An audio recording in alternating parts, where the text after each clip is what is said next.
Gaylord, fielder, will do the pitching in Game 3 of the series. Dan Plesac, what do you got?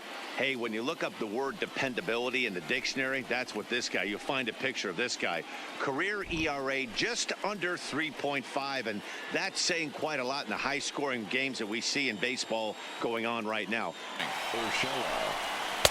In there, strike one. Fielder has a reputation as a strike thrower, although that doesn't often result in a ton of strikeouts. A typical start may find him with a low walk total and the ball in play a lot. Matty, he's what they call today one of those pitch to contact kind of guys. He has good stuff, not great stuff. He relies a lot on his defense, and one of the keys, he's not afraid to throw the ball in the strike zone. With that said, he needs some defense behind him because he's not going to get a whole lot of swings and misses. The 1-2. Hit on the ground to third. Scooped up. One there. On to first, and he really paid the price at second base, but it's a double play, and the inning is over. Around the horn they go. 5-4-3 to end the threat. Back with more from Game 3 after this. Into the windup. Here comes the 0-2 pitch. And he got it.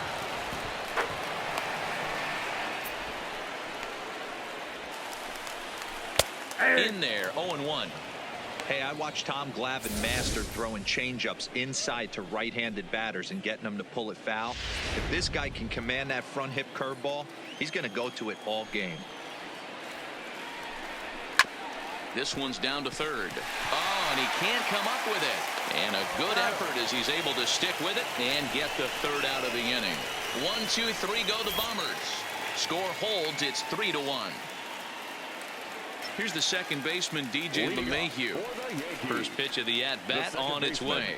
Hit on the ground out to short. Played on the 15. And the off-balance throw beats him at first, and that's a tough play. Here comes the 0-2 pitch. Struck him out. Pretty textbook pitching right there. Jump ahead in the count 0-2 and then start working outside the zone. Easier said than done, but that's the way you do it. Digging in now for the Yankees, Cameron Maybin. And through 5 turns at bat, they've only mustered a total of 3 hits. Not terrible, but they're certainly not firing on all cylinders. Well, it's getting a little bit too late in this game if this continues like this. In today's game, with so many dominant bullpen arms, you certainly don't want to wait until the 8th or 9th to try to wake the bats up. And the off-balance throw gets him. Nice play for the out. Due up for the 4, 5, and 6 hitters, and they're hoping that this is the part of the lineup that can get something going. Yeah, only 1 run on the board so far for them. They just haven't had consistently good at-bats. Throw to first is in time for the first out. We're seeing him in an absolute groove out there in the mound right now. Retired 7 straight, and mechanically, he looks really consistent and fluid to me.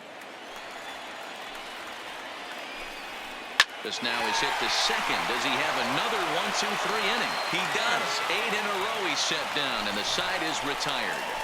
We're in the 8th now, and nothing's changed out there on the mound. Well, I've been very impressed with how this starter's going about his business, Matt. He's looked really sharp, and it's hard to know if it's had any effect, but getting that early lead from his offense could have really helped settle him in. Boy, they've been just getting shut down right here. Been a while since they've even had a runner on. So I think it's time to start looking for ways to make some things happen. Drop a bunt, get up on the plate, something. Shot toward right center. But this will not elude the right fielder's grasp as he ranges over to handle it for the first out. Number 22. Into the box, Didi Gregorius. Sliced hard down the left field line. That gets down, and he's got himself a base hit. And they'll have runners at second and third following the 1-out double. And remember here, there's an open base at first, so a walk is not the worst thing that could happen right here. And this is taken here for ball 4. Just the second walk he's allowed into his 8th inning of the work. When a guy homers off you early in the game, the last thing you want to do is challenge him and maybe have him do it again. He was a lot more careful with him there. Stepping into the box, Gio Urshela. He's gone hitless in this one, Dan, and he's not alone. No, he's not, Matt. This lineup has had no answer for their opponent on the mound so far. You know, guys, sometimes guys don't like pulling the trigger. In the dirt and blocked behind the plate. Good job to get to that quickly, though, and the count will even at 1. Now the 1-1 pitch. Line, but speared on a hop to second for 1. On to first. It's a double play as their woes continue. The inning is over. Just what the doctor ordered. He gets the double play to get him out of the inning. We'll have more of Game 3 after this message. This guy's pitching really well in this one so far. You could just see he's awful confident attacking the strike zone, and when he comes off the mound at the end of the inning, looks like he stepped in a big old bucket of sassy. Fly ball out to straightaway right. Moving under it, fielder, 1 down.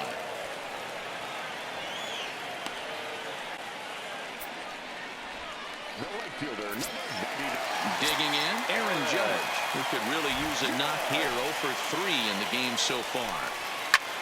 Line toward the alley in left center. Lactawalla is there, and there are 2 men gone now. next for the Yankees. And their season hangs in the balance here as they're down to their final out. Ball 1. Well, they set up away, but the fourth ball stays out there for ball 1. Swing and a miss on the sinker, a ball and a strike. 2 out, nobody on. Hit hard down the right field line, but that's a foul ball. Last chance for the Yankees. And the Red Sox have taken that first step. They're on their way to the ALCS.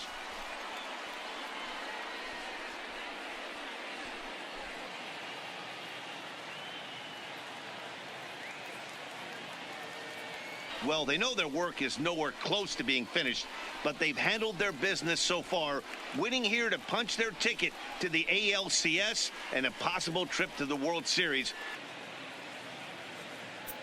The final line score for our ball game tonight. For the victorious Boston Red Sox, 11 runs on 14 hits. 1 error. They left